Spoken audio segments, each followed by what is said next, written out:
Hello, friends. Um, I have just returned, as many of you have seen on my Facebook post, from a 2 week road trip with my daughter and my best friend and her two kids.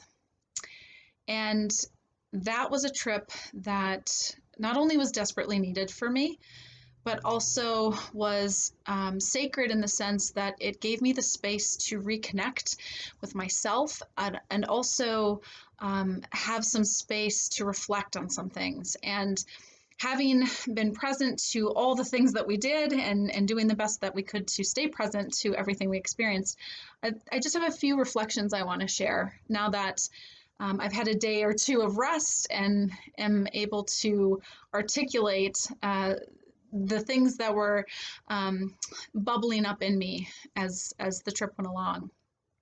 But the first thing is, I just want to say again, I had posted in our first stop about how, as a single mom and and somebody who has been through a lot, I could have used that excuse to say, I don't deserve to try to live my life.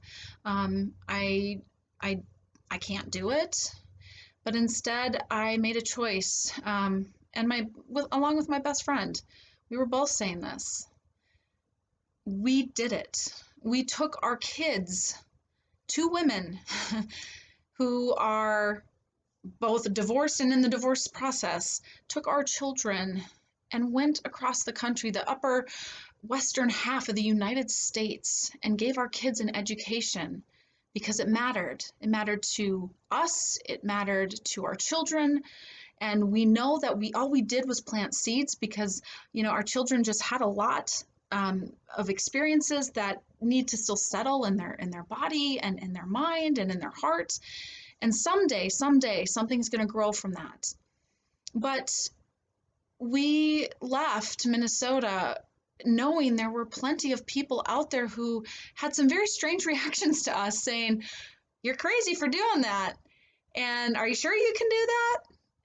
And I just want to say, yes, we did that. Not because we were crazy or because we didn't think it through, but because we are absolutely and utterly competent of doing that. And any other single parent out there who is watching this, or any other single mother out there who is watching this, please know that you can do it. Did we have a few hiccups? We sure did. But you know what? We didn't allow that to define our trip. We worked through it.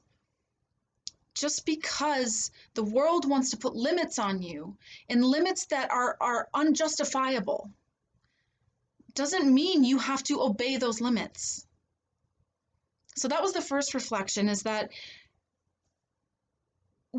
this friend of mine, we put the time, the energy, and the heart and the intention into this trip, and we made it happen, along with the generosity of the flippin' universe, who just said, you know what? Yeah, stay present. And that's my second reflection that I want to offer you. Folks, we are going into potentially a second round of major COVID effects where, we've got another round coming at us. And this whole year has been nothing but our lives being put on hold, or what we think we had control over in our life, we no longer had control over. And we were and are at the mercy of this pandemic.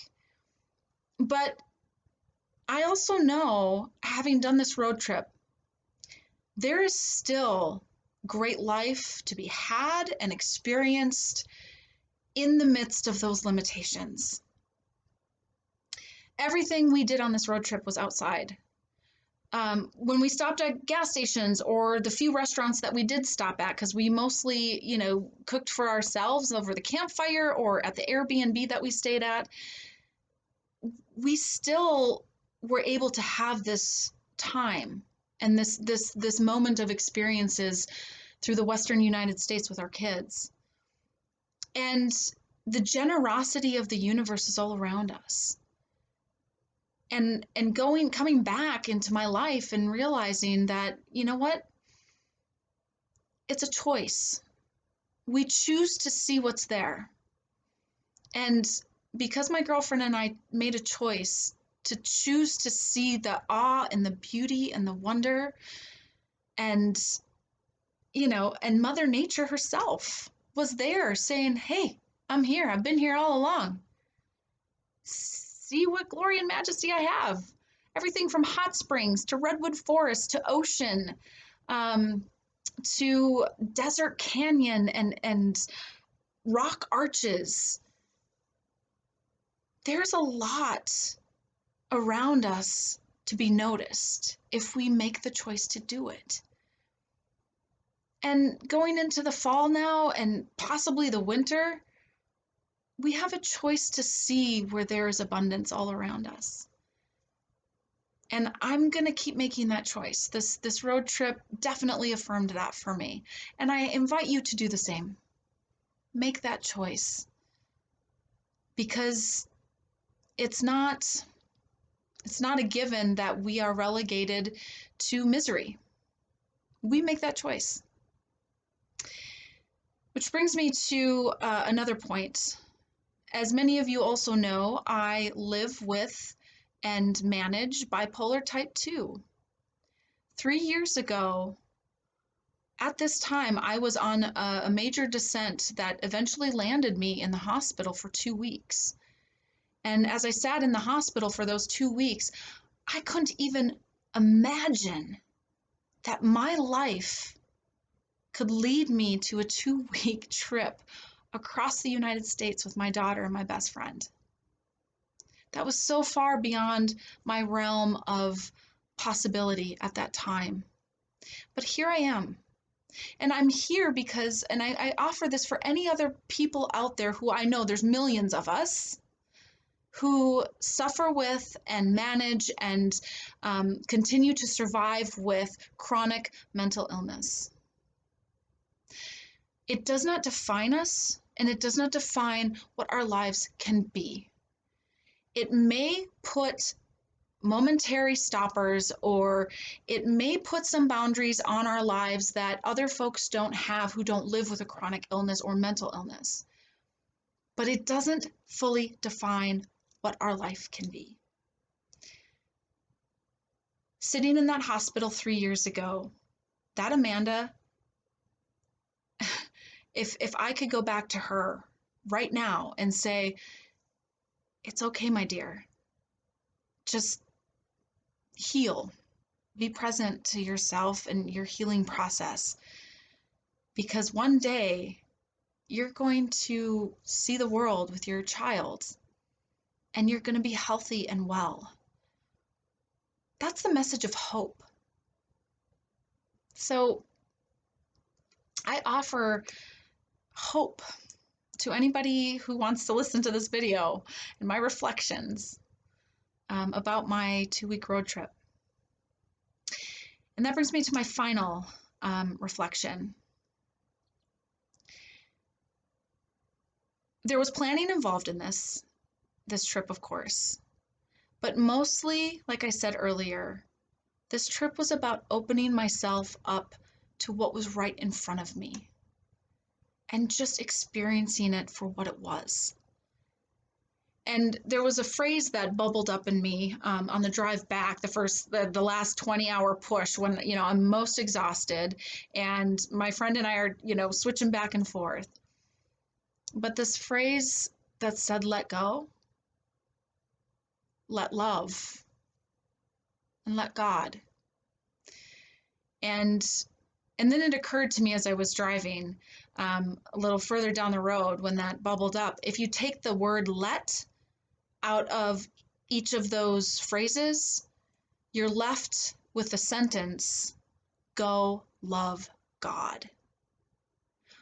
Or go love your higher power. Or go love that which is beyond us and within us that is sacred. However you want to name that. Go love the sacred. And that's what I did on this 2-week trip. I loved the sacred. So going into the fall, I have no idea how I'm going to love the sacred, or go and love God.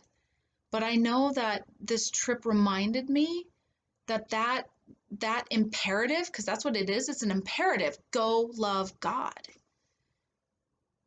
It's given to us every single day. You don't need to, prove yourself and go on a 2 week road trip with your kids, to go love God, or to have that experience of absolute abundance and beauty. It's in your backyard too.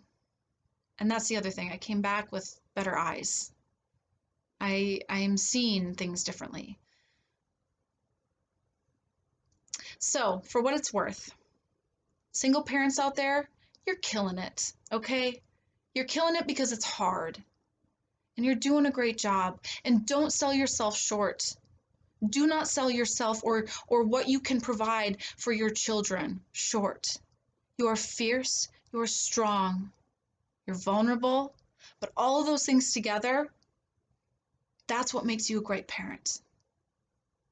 For those struggling with and living with a chronic mental illness, doesn't define you. The life that you live, even with that chronic illness, is what defines you. And that life can be beautiful and bold and big. So take that to heart for what it's worth as a fellow person living and surviving with a mental illness. And then finally, let go, let love, and let God. Go love God. Thanks.